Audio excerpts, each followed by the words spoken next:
Welcome to the Reloading Podcast here on the Firearms Radio Network. I want to take time to thank Jake and Ryan at Patriot Patch Company for their sponsorship of this fine program. Well, you're fine. Oh, somebody doesn't have their video muted. Video muted?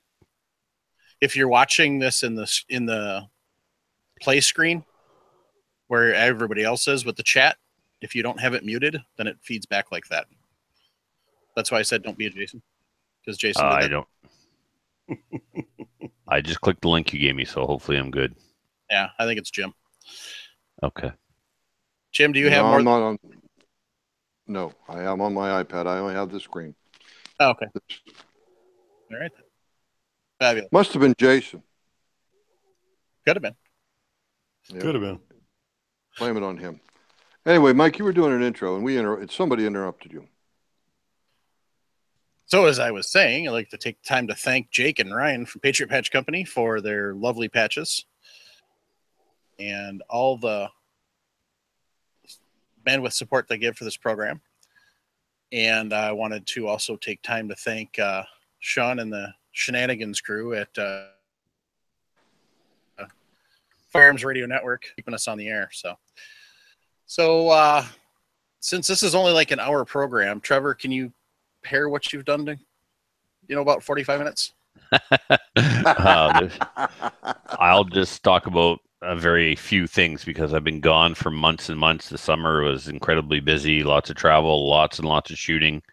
So one of the major highlights that happened while I was gone is the viewers can see behind me, and the listeners will just have to bear with my description. I'm in my new gun room / recording studio. So we renovated this summer, put a new roof on, renovated the attic, and I got a walk-in gun room out of it. So that was one of the highlights. And usual stuff, shot the IPSC Nationals, shot my club's match, SummerSlam. And it was so busy. This is the first time since I've been shooting competitively that I had to reload ammo on the fly, sometimes literally the night before a competition. I just burned through so much ammo this summer that everything that I reloaded over the winter as far as handgun ammo was just used up. So I got to the point where I was reloading 9mm the night before. I even ended up switching a couple of times and shooting my standard division gun, my limited custom 10 Foglio, and won the provincial championship, finished second in the Nova Scotia provincial championship, almost won that, finished third in SummerSlam and 20th at the Nationals. So there's some highlights. So lots of handgun reloading over the summer. I also got to do some casting using the Lyman 12 gauge slug, the one that looks like a 177 grain pellet on steroids for 12 gauge. So that was neat. I got probably 100 to 2, I'm not even sure. I got an old tobacco can full. I've got to look up some data, see if I have the components, and start loading up some slugs. And then I got to try, the most recent thing I did in reloading that was unusual was I got to try a Lee progressive press. Now, they make two progressive press. They make one that is based on their turret press, I think, and then one that is their high-end press, which is the Pro 1000. What's the big one that they have? Loadmaster? Loadmaster. Hated it. There were some things I liked about it, but some things I didn't like. And one of the things, and maybe it's a question of how it was set up, a lot of primers are going in upside down or sideways and getting ruined with this particular setup. Some high primers.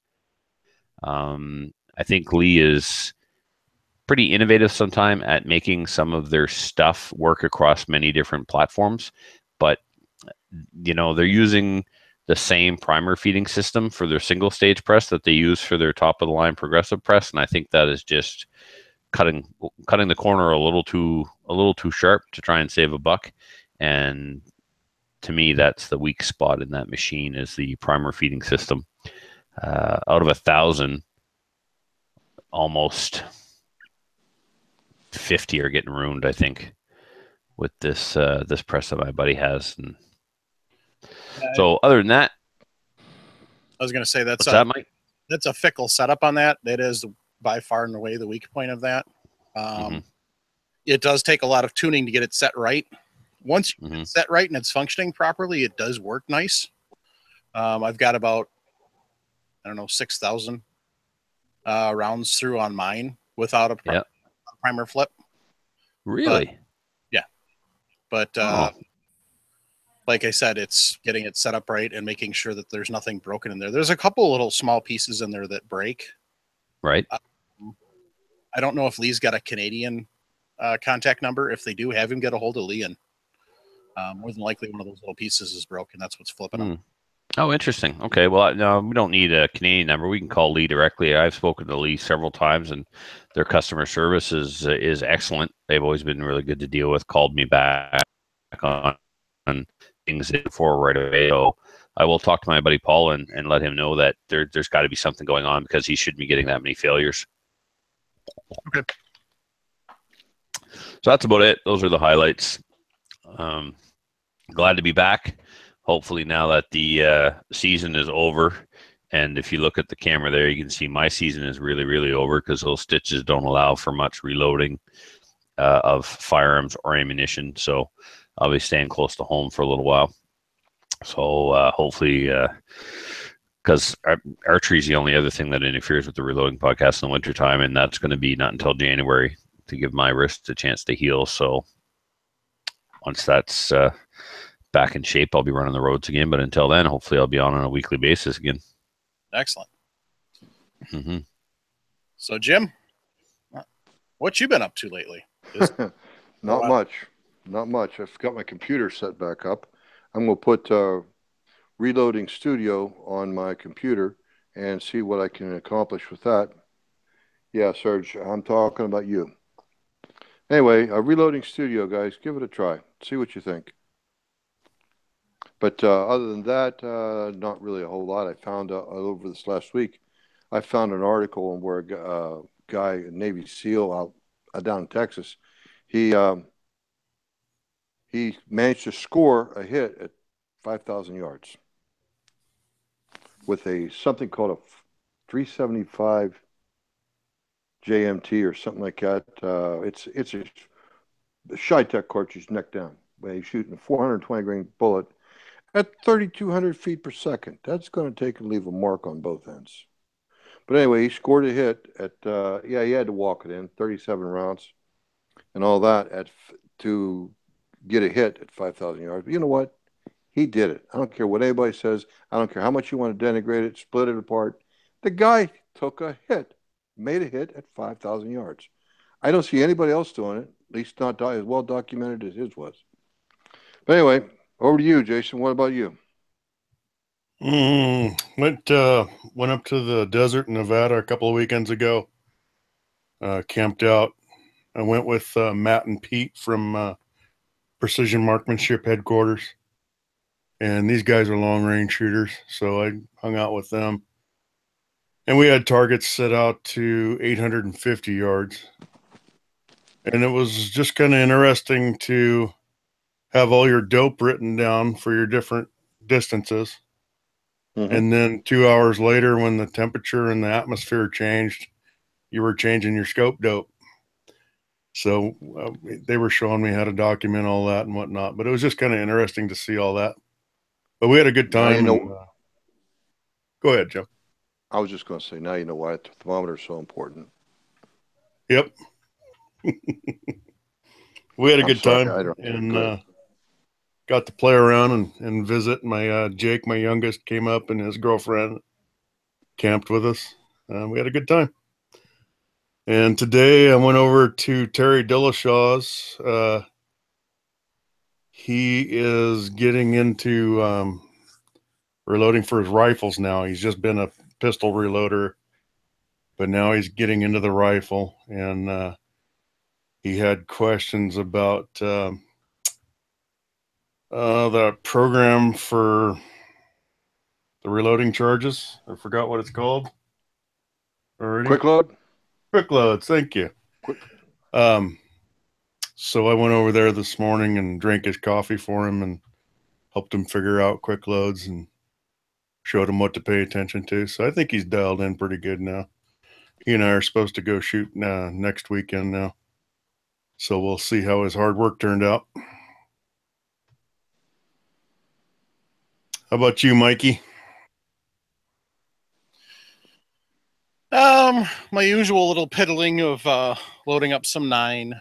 I had my buddy down that's got the 257 Weatherby a week and a half ago, and was kind of going through the process, starting to teach him how to all the process of it. So that was fun. Met with a listener. We went and met last weekend for breakfast, and then got together and this weekend again, and I loaned him a powder scale to use. He's just getting going. So I'd mentioned his name, but I forgot to ask if I could mention his name on the podcast. So he'll know who he is. That's been fun. And that's actually who loaned me the jig for the 80%. So I'm going to get going on my 80% lower that I've had sitting around for, I don't know, a year and a half now. Get that milled out, and then I'm going to turn it into a pistol. So that's kind of my long range goals on that. So, other than that, not much. So the usual assortment of editing podcasts. I've got one that just about done. I just got to do it's all ready to post. I've just got to post it. So that'll be doing after we're done recording tonight.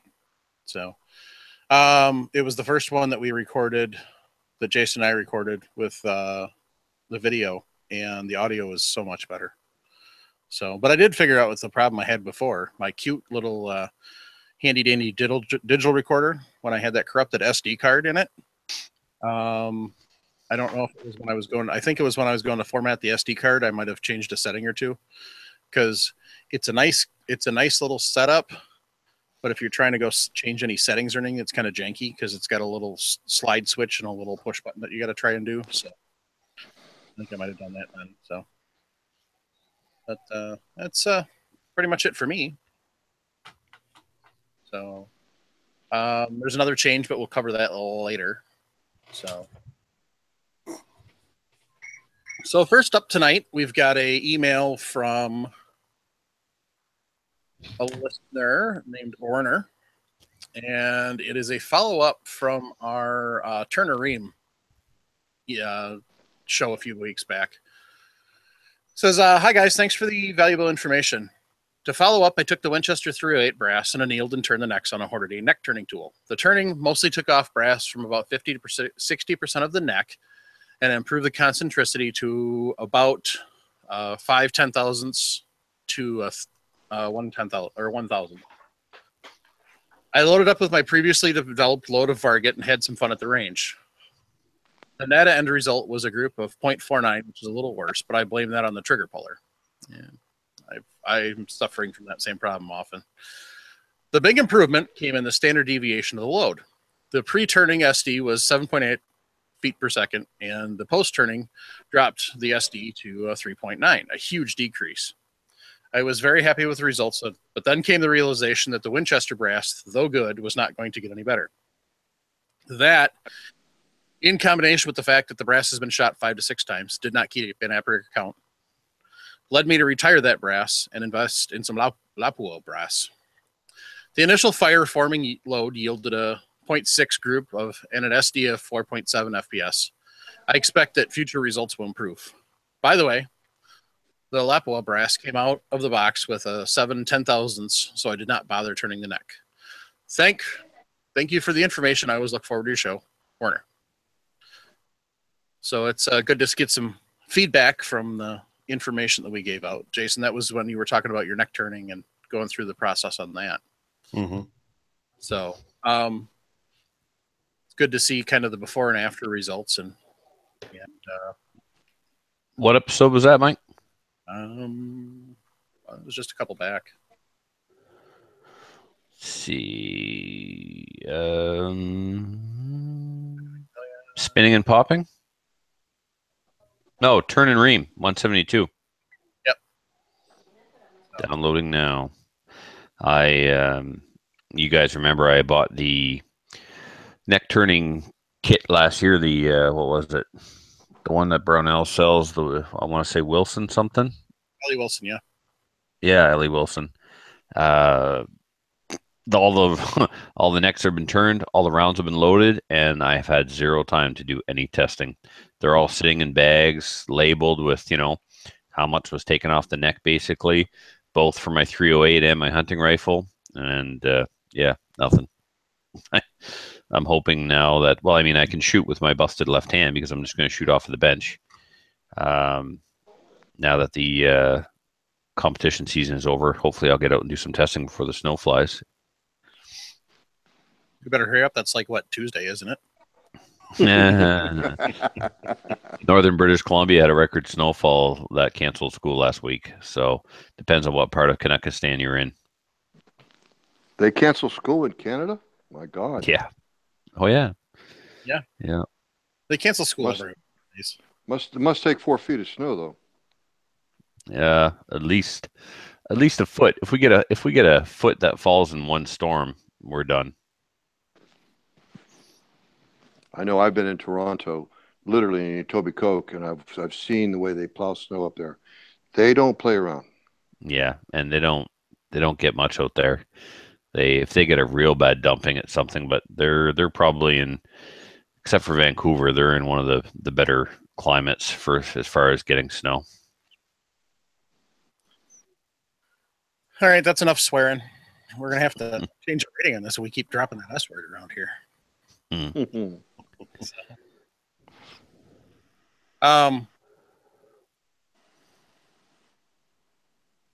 I guess. Well, I lost my thought. Dang it! Train went zipping right by. Senility sucks sometimes. Email neck turning. Well, I know that, but I had a thought. Oh, you're welcome. Anytime we can help, Mike. Yeah. That's the blind leading the blind. So I got to ask Jeremy about his comparison between the Lapua and the Peterson brass. It'd be interesting to see that, what they were like out of the box, and maybe Lake City too, just for fun. I'll get that sometime this week and put it in the show notes when we post this, so it'll be included in there. So our next question is from John L. And he says, Extreme Bullets sells a 9mm 124 grain round nose copper coated bullet and a 9mm 124 grain round nose heavy plated concave base. Both are listed at 355 diameter. When would you use these bullets? John L. The only, and if I'm wrong, correct me, but the only real reason for the heavy plating and the concave base is so you can push them faster. They're both going to be the same weight. They're still both 124 grain. The advantage of the concave base and the heavy plating is it's going to be a thicker coating, so it's going to be less likely to shear if you're pushing them at a faster rate down the barrel.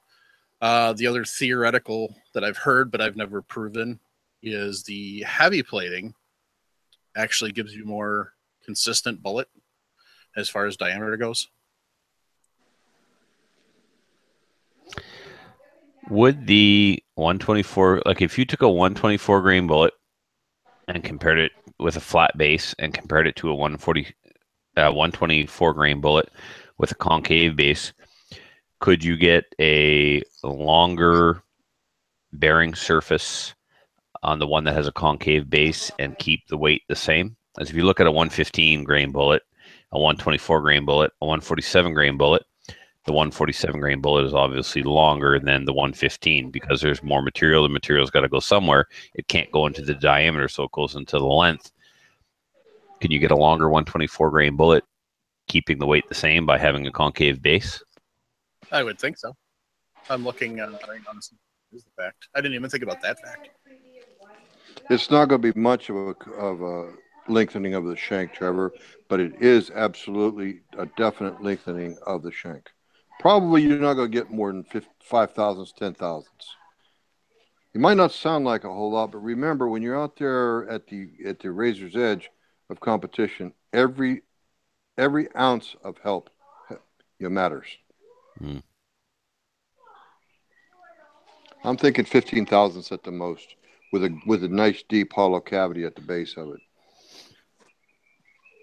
So I wonder if, depending on the barrel's twist rate, let's say that your barrel likes 147 grain more than 124, maybe it would prefer these 124s over standard flat base 124s. It's distinctly possible.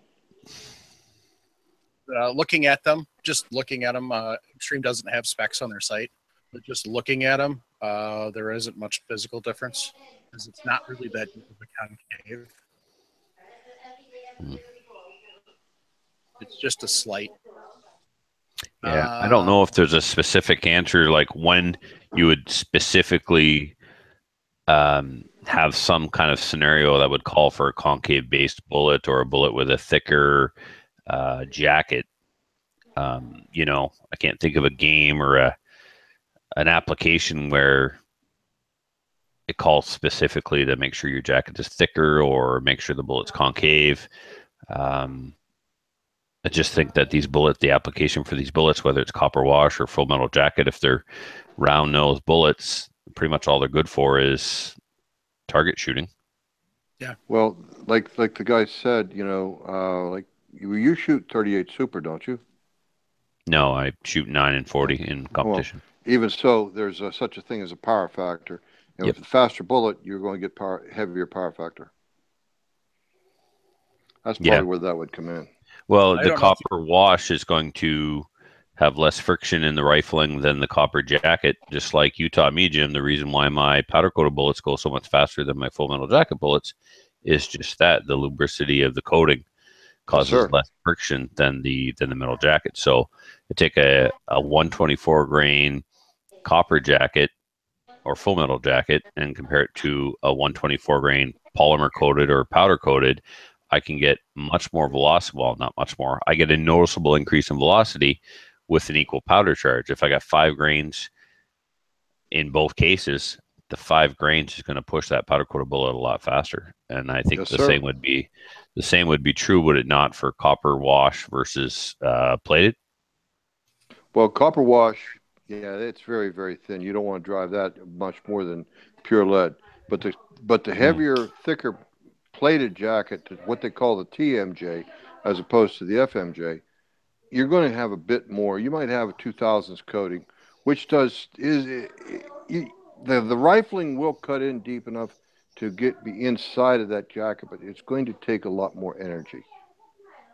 You follow me? Because of the simple metallurgy there. Mm-hmm. Mm-hmm. So you're going to be able to take and drive it a little bit faster, maybe 100 feet per second. I don't know.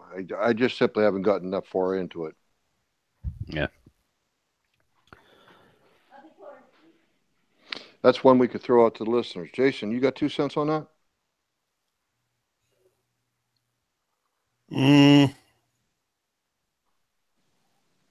Not really.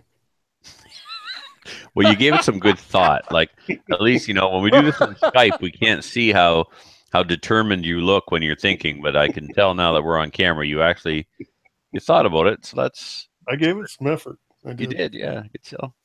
Definitely effort. According to Extreme's website, the only thing that I see is they say any velocities over 1,200 feet per second, either a heavy plate concave base or the hollow point, which is also going to be the hollow point by nature design is a heavy plate concave base from Extreme. So the only reason they make them is to push them fast. So, I don't know enough about power factor to know if that would make a difference. You know, obviously, the faster you're pushing it, the higher the power factor is going to be. But is that a sound strategy for gaming, or are you going to be better going with 147 slower? Depends on the game, I think. Like, if we want to talk about action shooting, there's a misconception out there that pros skate as close to the line as they can. It's simply not true. They will load their ammunition so that it makes power factor with a safe cushion, because when you travel around, air pressure varies from one part of the country to the other. Chronographs vary, so the professionals aren't getting as close to power factor as they can. They're making sure that they've got a cushion on there. And so let's say the minimum power factor is 125. Some guys don't care if the gun shoots best at 130 or 135. That's what they run. So it's about, Makes sense to me. yeah, it's about making sure that you're going to make power factor everywhere and how the gun performs more so than, well, I can drive this particular bullet faster, so that's the one I want. Okay. All right. So, listeners, if you have any other input on that, send us an email at reloadingpodcast@gmail.com or shoot us a text message or leave us a voicemail at 608-462-308. Thanks, John. That was a good question and get us all thinking. All right. From Brewer Bill. Regarding episode 173, you guys talked about how premium ammo goes through a lot more QC than it does the white box or range ammo. I know what you're saying, but I can't believe in this day of way too many lawyers that range versus premium ammo isn't less scrutinized. There's just too much liability for the ammo maker. I would guess that the price difference comes from using more expensive projectiles, also some degree of snobbery and marketing costs. My guess only is that range ammo from any given company uses the same components as the premium defensive ammo, excluding the projectile. Keep up the great work, Brewer Bill. The main differences between them are components, but also there is some quality control. With your top-of-the-line hunting ammo, the equipment that it's being made on is going to be a little more specialized. It's going to be a little more considerate of concentricity and run out versus just your regular, plinking ammo, where it's not going to make a difference. When you're loading up premium ammo and you're selling premium ammo at a premium price, it needs to perform that way. And if you've got horrible run out, it's not going to perform that way, and you're not going to be in business very long. So from that standpoint, it's not necessarily like it used to be where out of a box of 20, you could have one dead primer. It's more that out of a box of 20, 19 are going to be, within a thousandths of each other on the run out. And maybe there's one that's like 3,000ths, or maybe they're into the 10,000ths, depending on the ammo company. That's going to be more your difference. And yeah, the components, the brass is going to be better. The primers are going to be a match grade primer. Usually the bullets are going to be a lot better. They're not going to be just 500 bullets they grabbed off the shelf and threw in the bin. They're going to be all checked for, before they're loaded to meet certain specs and stuff like that too. So, well, thinking conversely, sorry about that, Mike.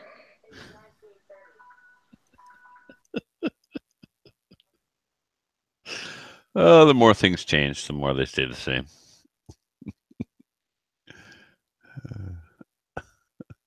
Yes. All right, Jim, where'd you go? Jim went to deal with an alarm that was ringing or something. Awesome. So, Mike, what's the difference between a regular primer and a match primer? There's match primers, bench rest primers. You're talking about, match ammos uses match primers. And then the reason why I ask, my local gunsmith has brought in cases, 15,000 to be exact, Federal match small pistol primers. And they're actually selling less than what I was paying for standard Federal small pistol primers. So I'm gobbling them up. But I got to thinking, what's the difference? What makes a primer a match primer? Different compound, the amount of compound. Rex in the listener chat nailed it. The person making the primers. Right. Okay. In a case of 5,000 match primers or 10,000 match primers, you're going to have one person and only one person mixing the compounds, assembling the primers, et cetera, et cetera, et cetera. Obviously, you got a machine that stamps the cup and stamps the anvil out, but then you've got a person or people that assemble these.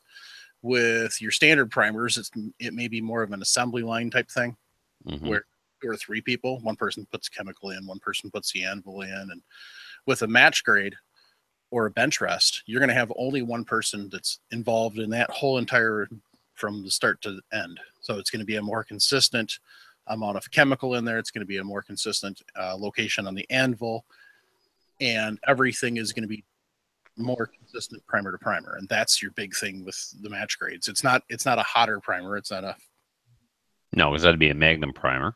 right. It's just that they're more consistently built. Gotcha. Right, by more experienced personnel. You know, they might have somebody that's been working there for 5 years building primers, as opposed to a kid that's only been in there for a year.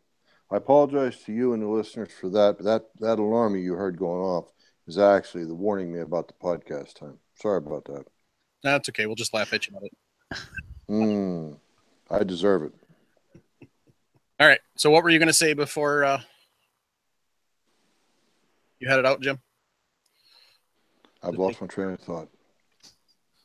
Well, Trevor seems to be putting people back in the rail well tonight. You want to give it a shot, Trevor? You want me to tell you what Jim was going to say before he left? Yeah. Sure, go ahead.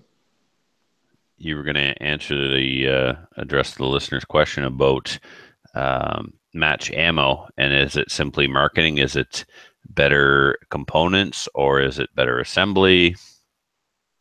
Well, that's what it was. I was thinking conversely, at the same time, because the match ammo is considerably more in cost, that's why the ammunition companies can afford to put some more QC into it.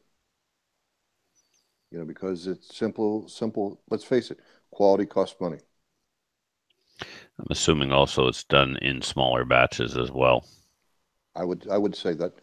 I know that the LC Lake City match ammo that I used to use when I was shooting for the military, it doesn't even have crimp primers. That's a surprise, I know, but it didn't even have crimp primers. Probably the primers are being put in by hand and not by a machine. No, I would say they're going through on a machine, but I know they also divert a certain amount of that into the shadow environment, shall we say, the sniper environment. Gotcha. Yep. Spec Ops.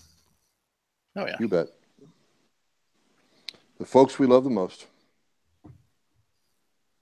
But anyway, no, Mike, you've got a good point. I agree with everything Mike said. It's simple quality. You know, you put your better people on it, more experienced people. You know, if you're building ammo that's got a 1,000th run out, that's great. But if you're putting ammo out there, I mean, let's face it, we're all members of the reloading room. We've all seen the photos, horror stories. I mean, you get cartridges that are literally bent like a letter C. You know, you can't do anything about that. You can't do anything with that. And, you know, it gives the ammo companies bad names. But, well, Remington there for a while had a pretty tough time keeping their name, you know, out of the gutter as far as that goes. But, no, it's a matter of quality control. As simple as that. It costs more money. Quality costs money.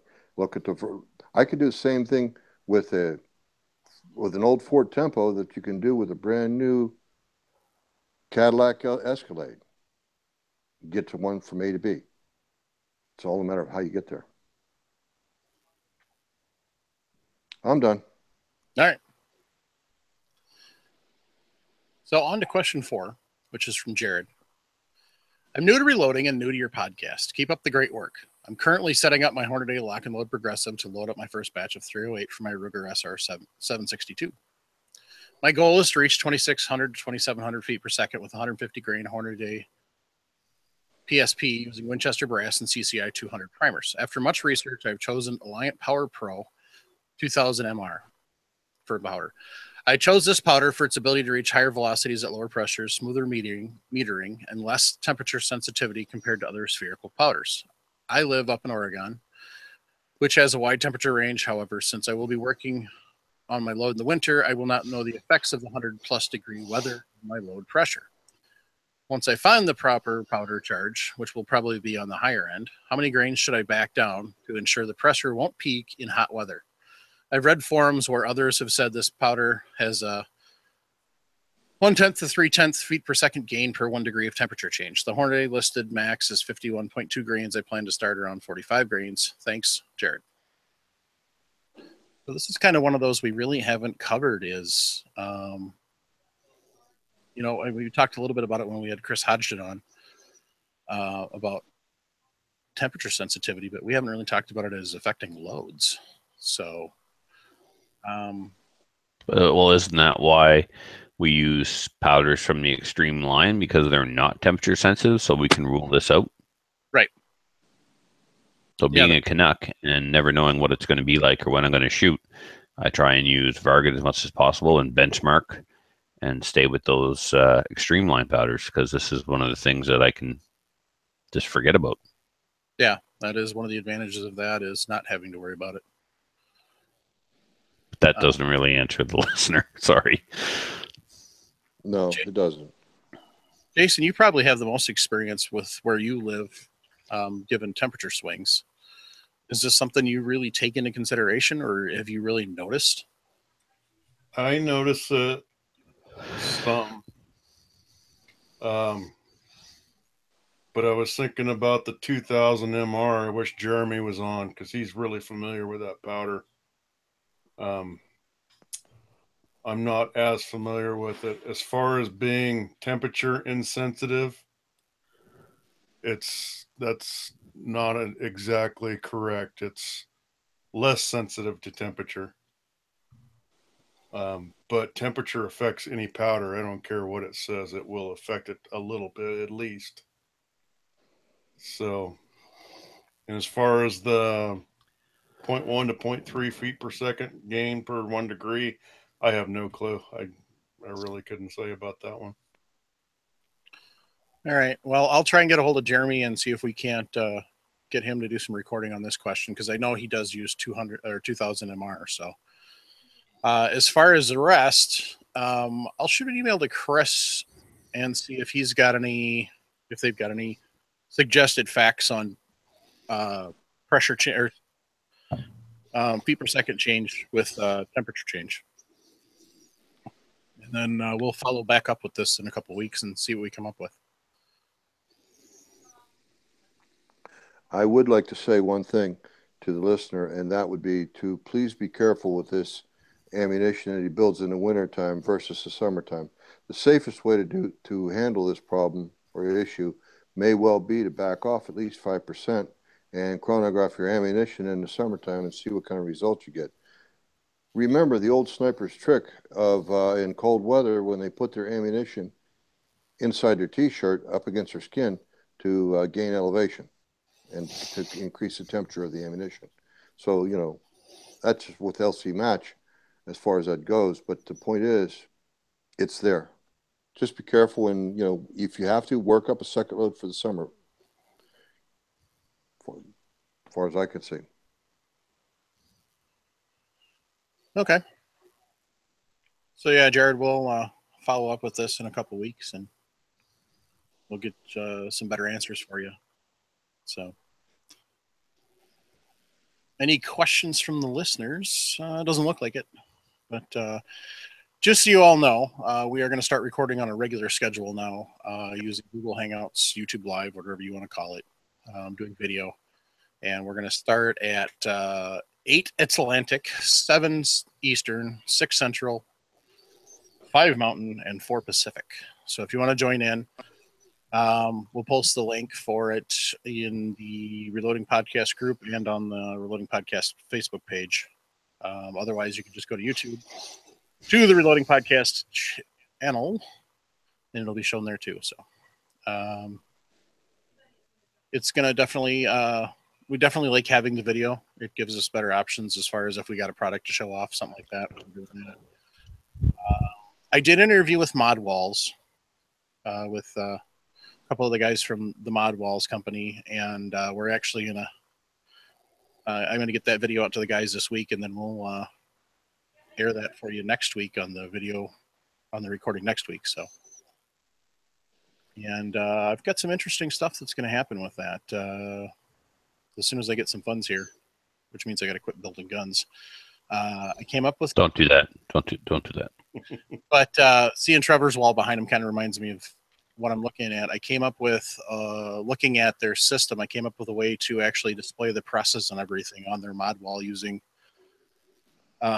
they've got a part that's designed for displaying helmets, and I can put a press right on it. So Interesting. yeah, so I'm waiting until I get that. That's probably going to be January sometime, I would imagine. Yeah, I'm using it's slot board, not pegboard. Yep. So you can't use pegboard pegs. You have to. Well, you can, but if the peg is a little short, it won't go into the wall very well. So, and finding these slot board pins was a bit of a problem, but there are some websites out there. You see slot board in businesses. They use it to display their products now more so than pegboard. And there are websites out there that sell the products, and stuff's not cheap. To get a sheet of the stuff finished, like this is the unfinished brown. If I wanted it finished white, it was $40 more per sheet to have it finished. Oh my God. So it's a little ridiculous. Trevor, I got to ask if you don't mind. How much was that stuff a sheet? I'm not sure, Jim. Maybe 20-ish. The contractor that put it in just threw it on the bill. I didn't build this room. The contractor who did the whole, all the renovations did.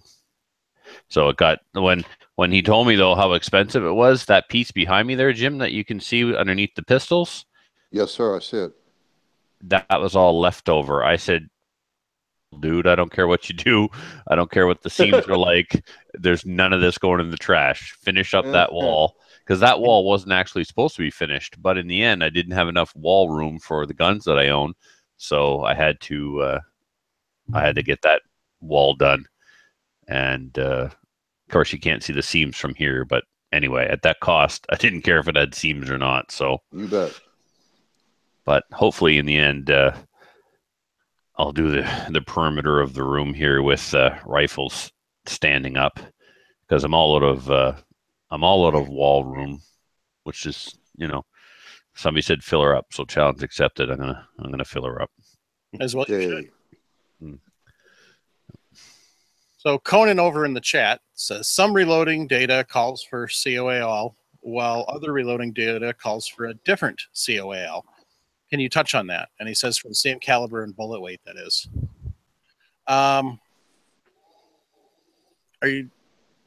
Conan, are you talking about specifically? Actually, I should probably type this back to him, but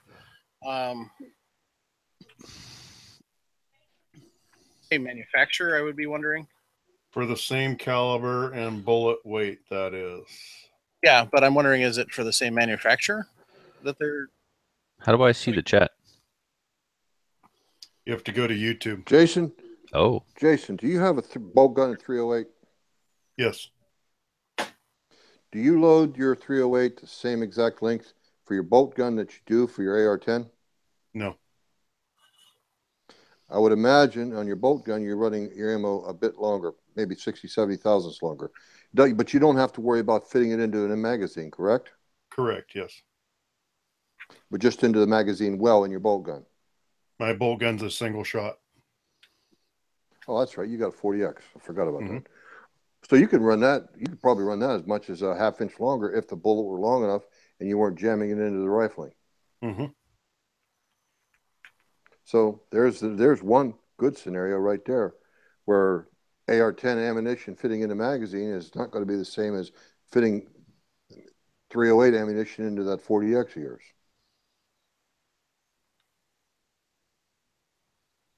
Right. Hope it answers the question. Yeah, I was just looking at Hornady. So, okay. Well, he's got different bullet different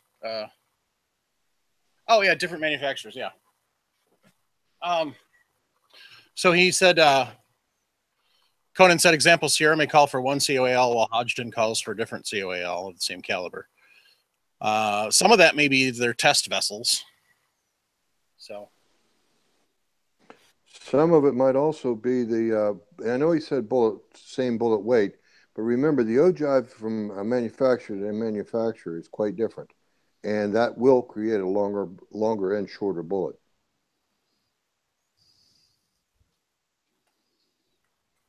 Sierra uses a tangent ogive, and and Hornady uses what they call secant ogive. That has to do with trigonometry, guys. It's a long story. How dare you? Even I don't.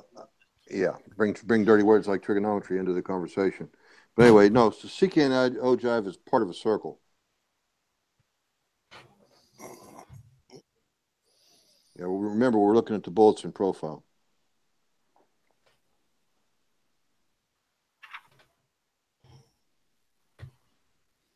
The other thing is some of them break it down by bullet design because, like Hodgdon, may have one different one. I've got the Hornady 9th and the Sierra in front of me. Hornady lists one COAL for everything. Sierra breaks the COAL down by bullet length. So your different bullets are going to have different COAL. Like a 40 grain Hornet is going to have a different COAL than a 40 grain Hollow Point because of bullet design. And then the Blitz King has got a different design than the Hornet. So that's what I'm finding is it's more bullet construction than anything as far as in the same manufacturer. But different manufacturers, I'm sure a lot of that also has to do with their test vessel they're using. Because not everybody uses the same test vessel either for when they're measuring these. So like Hodgdon used, where is it? Hodgdon used a Remington 700 with a 26-inch barrel. And Sierra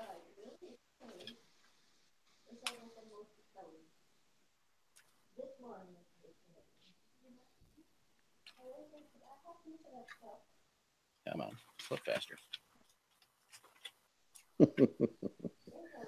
Sierra used a Remington 600 with a 24-inch barrel. So, and then there's also different pieces. Sierra used a Federal, whereas Hornady used a Winchester. So some of it's bullet, some of it's bullet, some of it's cartridge manufacturer, some of it's the test vessel they're using it in. Exactly, Mike. The rifle they're shooting it in. Yep. So there's going to be your big differences. Hope it answers him. So, all right, folks. I'm going to take time to thank everybody for tuning into this. We appreciate the people tuning into the live stream because I'm like Colin's question. We get a chance to ask your questions as we go. Also want to thank everybody who swings by Firearms Radio's homepage, which is damn it. Oh, that was a brain fart. Firearmsradio.tv. If you can check out all the different podcasts, we've got a couple new ones that just added in the last couple of weeks. Another one that's coming up that I can't announce because it's not official yet. So give us a spoiler. What's the content going to be? Let's just say it's going to be. Is it gun related? No, we're going to talk about Pikachu. Oh. Pokemon Go. I gave you the perfect opportunity to say it was gun related, make me feel stupid, but you took too long. Well, I got to be a smart ass and throw something else out there. So it's going to be very interesting. Gun related? Quite possibly. Okay. Longer, maybe. So trust me. Anybody who's interested in long distance games is going to really enjoy this podcast. So,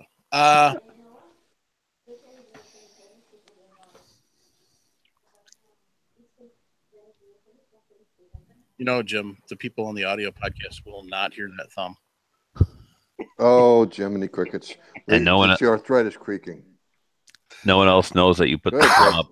No one else knows that you put the thumb up unless you speak while putting the thumb up. So you could always pull a Fonzarelli. Hey, what's up? Hey, what's up? So. There, thumbs up. Oh, that's funny though. Brewer Bill says regarding Conan's question, I'm only half kidding, but different lawyers. And that's true too. So, yeah. So when you swing over to firearmsradio.tv, back to that, make sure you check out some of the other podcasts. If you're shopping Brownells or you're shopping Amazon, you want to help out the network, you can hit the affiliate links on the front page. Or if you want to make sure that we on the podcast specifically hit the drop-down menu for the Reloading Podcast link. It'll take you to our page, and then you can hit the Amazon and the Brownells links. Amazon link is usually some sort of reloading equipment. It's kind of the way Amazon wants it now. So the kind of equipment there. So it changes from time to time. And, maybe it's something you might want, actually. So kind of that whole suggestive selling thing. And then Brownells is usually either the ram horn logo or a guy walking with upland hunting gear on. So only thing it costs you is extra time. So we appreciate everybody that helps out that way. The other way to help out the podcast is actually changed. One of the things that happened with the switch over from ownership of the Firearms Radio Network is the way that pledging was being done was in-house. And so one of the things that's changed is we've actually switched over to Patreon for the podcast pledge. So if you're a Patreon already with other programs like I am with Slamfire, then you can just search for Reloading Podcast and come up there. Otherwise,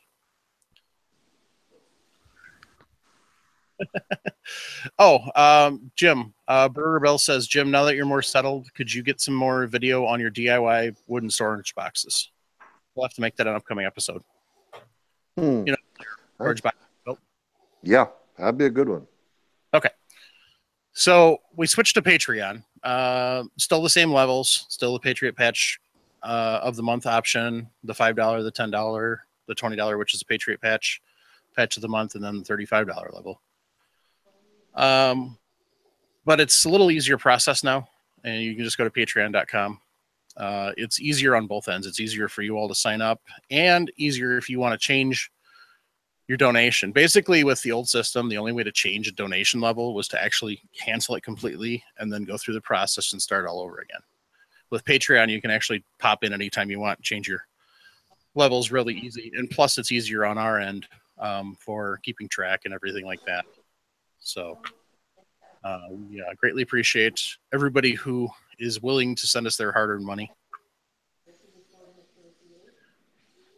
And like I said, you can just swing over to firearmsradio.tv/reloading-podcast and get all your information there.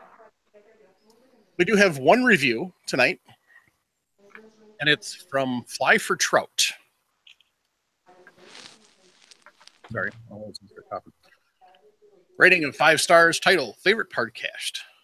Hi, fellas. I've been listening to your podcast as well as some others, and have found the Reloading Podcast to be my favorite by far.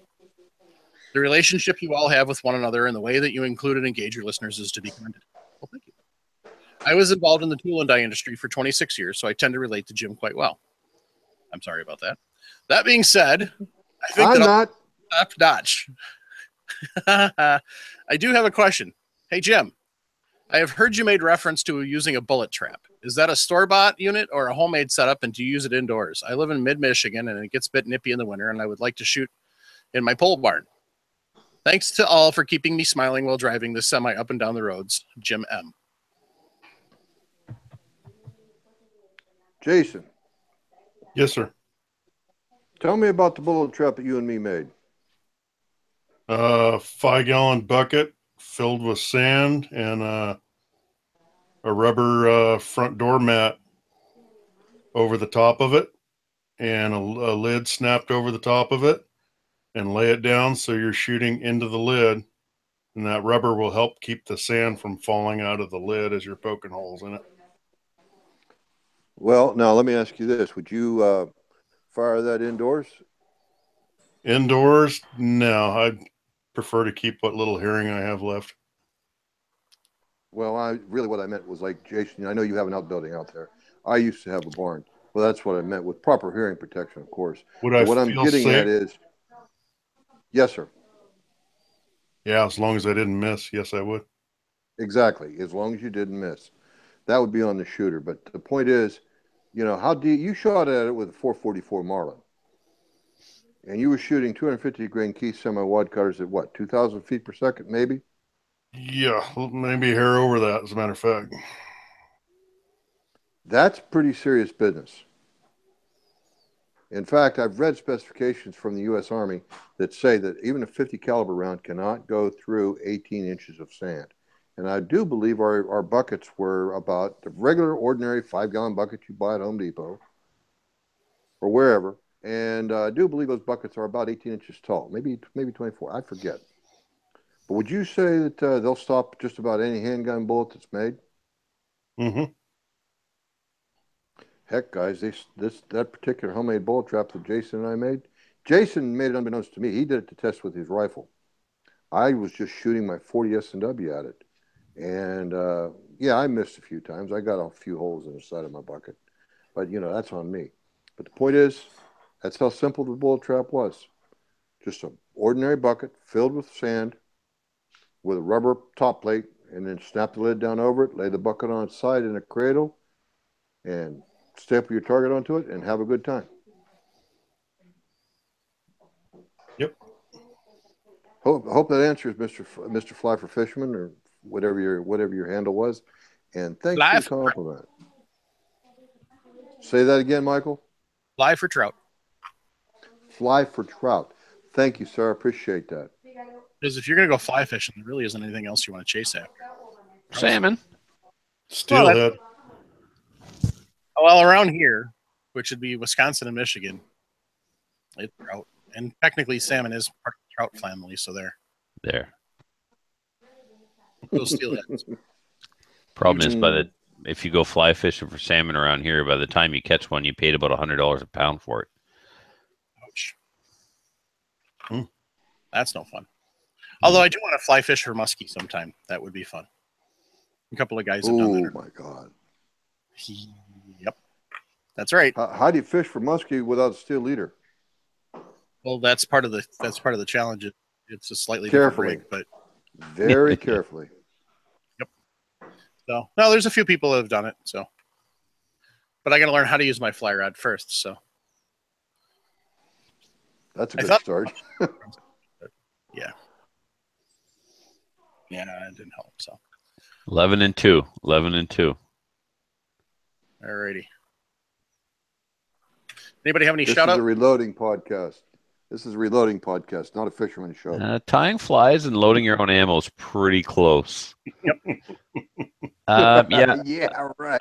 I've got a shout out, Mike, to the Atlantic CCFR field officer group. We've got a little chat going there on Facebook, and I've turned them on to the podcast. So hopefully they're tuning in and listening.